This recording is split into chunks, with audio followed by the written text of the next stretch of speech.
Shalom Bapak Ibu Saudara-saudaraku yang dikasihi Yesus Kristus.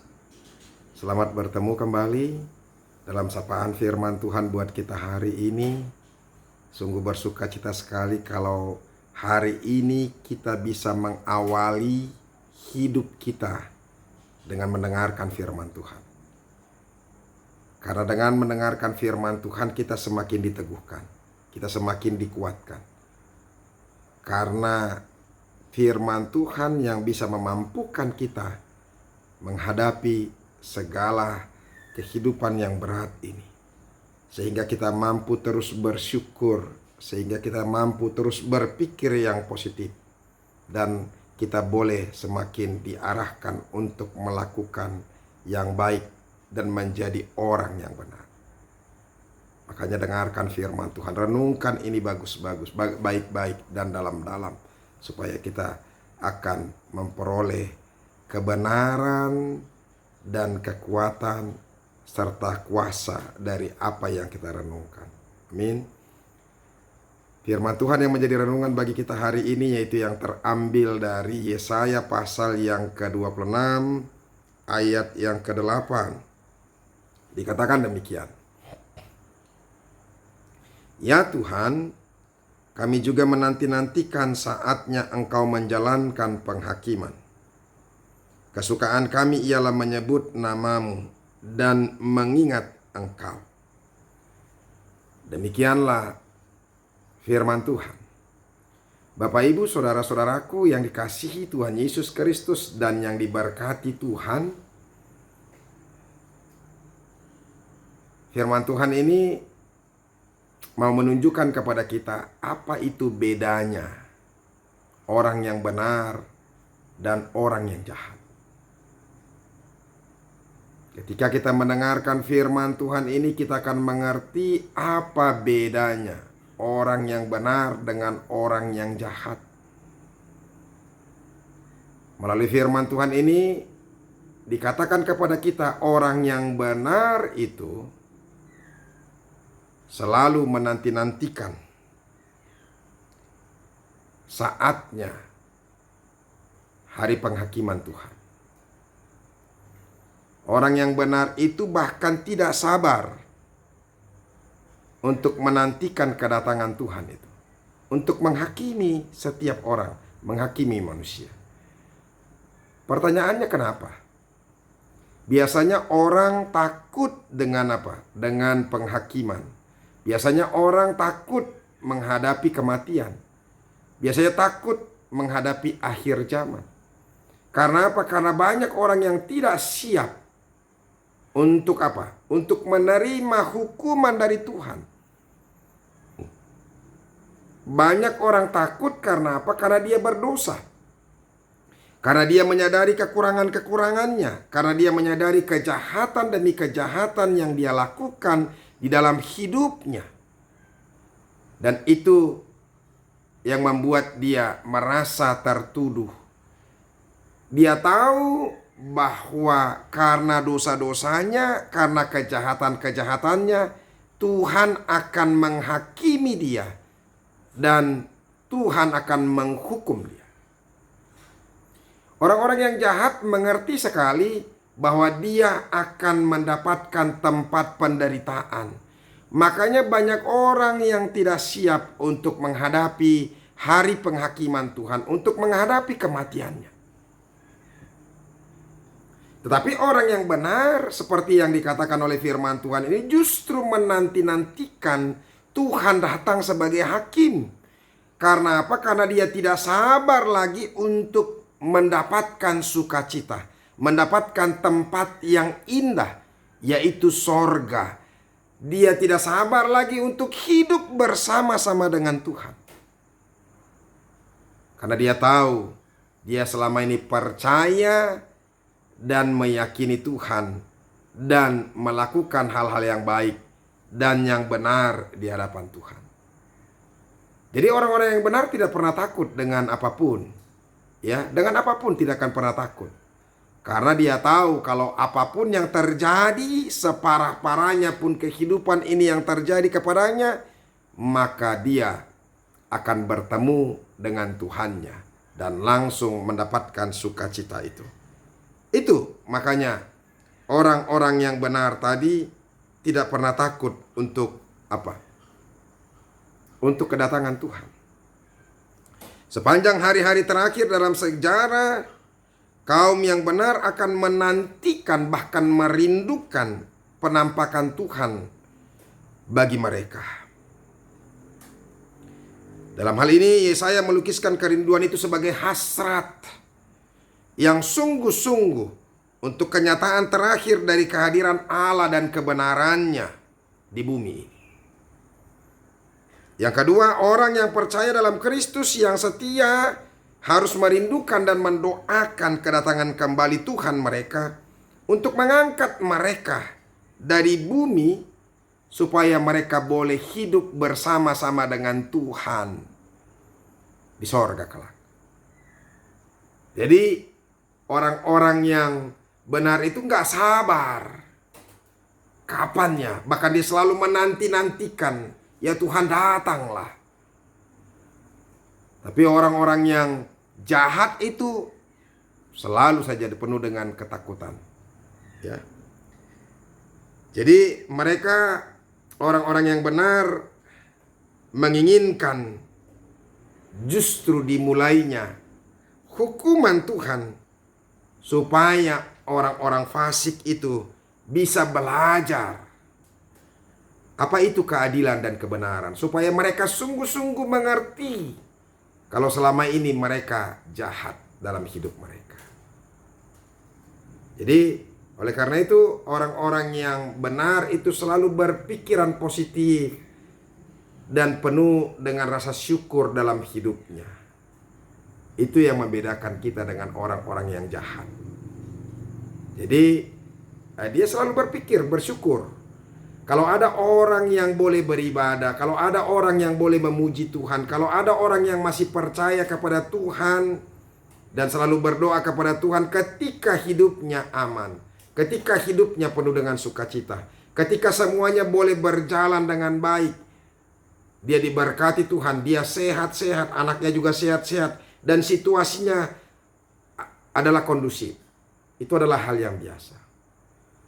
Tetapi ketika ada orang yang sedang mengalami penderitaan, mengalami pergumulan, mengalami persoalan, mengalami banyak cobaan, tapi dia masih tetap percaya kepada Tuhan dan masih mau berharap akan Tuhan, masih mau beribadah, memuji, memuliakan nama Tuhan, maka inilah orang-orang yang luar biasa itu, yaitu orang yang benar.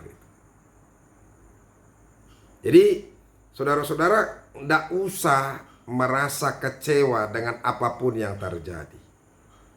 Dan jangan menderita untuk apapun yang sedang terjadi kepada kita. Karena apa?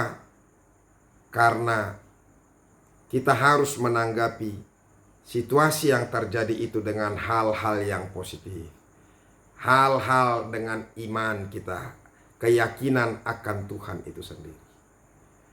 Jadi ada banyak orang, saudara-saudara, menderita karena dia punya mindset yang salah tentang apa yang terjadi dan apa yang Tuhan rencanakan, Tuhan izinkan terjadi kepadanya. Jadi itu yang disebutkan oleh Stephen R. Covey di dalam bukunya Seven Habits itu.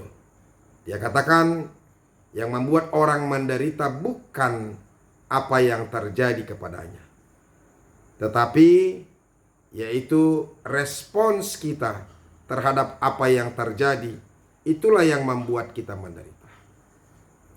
Orang tidak akan pernah menderita dengan kehilangan anak, kehilangan suami, kehilangan harta, mengalami sakit penyakit kalau dia merespon itu bagian daripada kehendak Tuhan, bagian daripada hal-hal yang baik yang Tuhan sedang kerjakan dalam kehidupannya. Sama seperti yang dikatakan Rasul Paulus dalam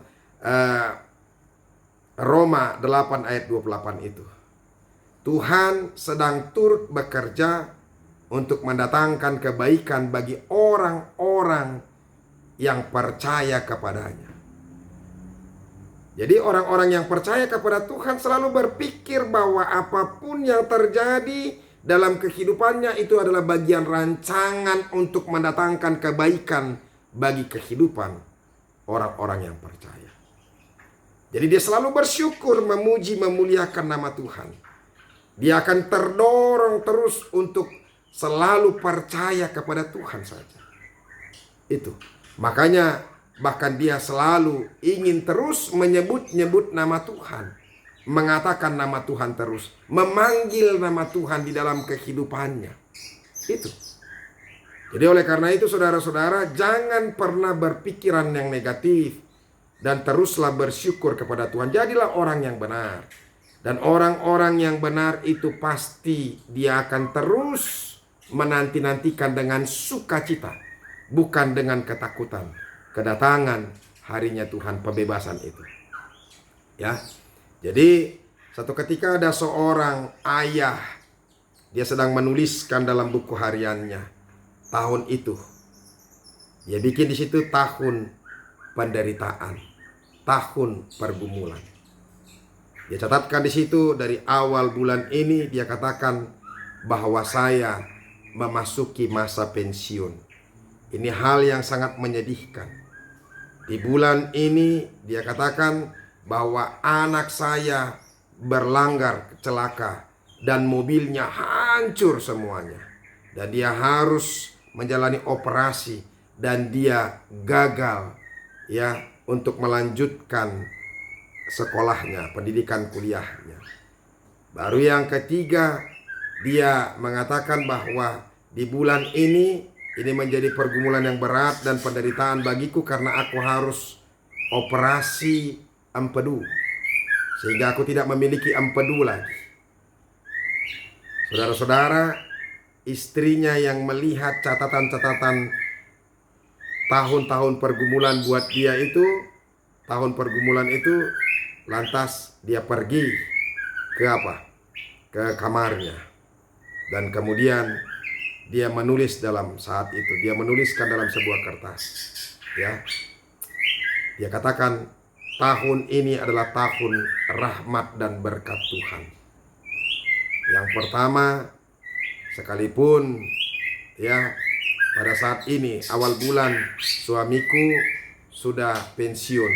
Itu satu sukacita karena dia boleh memasuki masa pensiun dengan tubuh yang sehat. Yang kedua, sekalipun anakku mengalami kecelakaan yang luar biasa, bahkan mobilnya boleh hancur, tetapi dia masih diselamatkan oleh Tuhan. Yang ketiga, sekalipun suamiku harus menjalani operasi empedu, tapi operasinya boleh berjalan dengan baik. Dokter dipakai oleh Tuhan untuk memulihkan kesehatannya, sekalipun dia menjadi orang yang sedikit lemah. Saudara-saudara, saya mau katakan kepada kita, mari melihat segala sesuatu itu dengan cara berpikir yang positif. Berpikir yang benar. Sehingga kita akan selalu bersyukur dengan apapun yang terjadi. Sama seperti bangsa Israel pada saat ini. Mereka yang mendengarkan firman Tuhan sekalipun mereka terbuang ke Babel. Dan mau berlindung kepada Tuhan dan mengandalkan Tuhan. Maka mereka akan menerima sukacita yang luar biasa itu. Mereka akan menanti-nantikan dengan tidak sabar, bersyukur terus kepada Tuhan. Kalau dikatakan di ayat yang ketiga, yang hatinya teguh kau jagai dengan damai sejahtera, sebab kepadamu lah ia percaya. Jadi orang-orang yang teguh sekalipun dia mengalami pembuangan, penderitaan, pergumulan, tapi justru dia dijagai oleh Tuhan dan memiliki hati yang damai sejahtera. Saudara-saudara, ini yang kita perlu pelajari. Kalau orang boleh damai sejahtera dengan situasi yang baik itu biasa.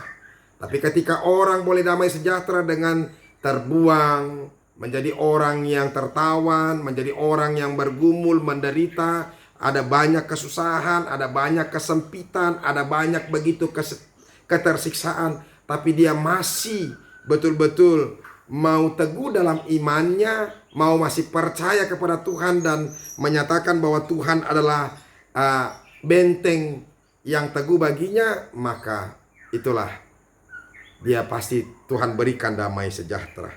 Makanya ini yang didorong terus oleh Yesaya supaya mereka terus percaya kepada Tuhan. Percayalah kepada Tuhan selama-lamanya, sebab Tuhan Allah adalah gunung batu yang kekal. Jadi orang-orang yang mendengarkan nasihat pemberitaan daripada Yesaya, maka mereka penuh dengan sukacita menanti-nantikan hari penghakiman itu. Saudara-saudaraku yang dikasihi Yesus Kristus, biarlah kita juga semakin berserah dan percaya kepada Tuhan. Apapun yang terjadi dalam kehidupan kita, mari kita menantikan itu dengan penuh sukacita, supaya kita boleh damai sejahtera. Tuhan Yesus kiranya memberkati kita dalam hidup kita ini. Amin.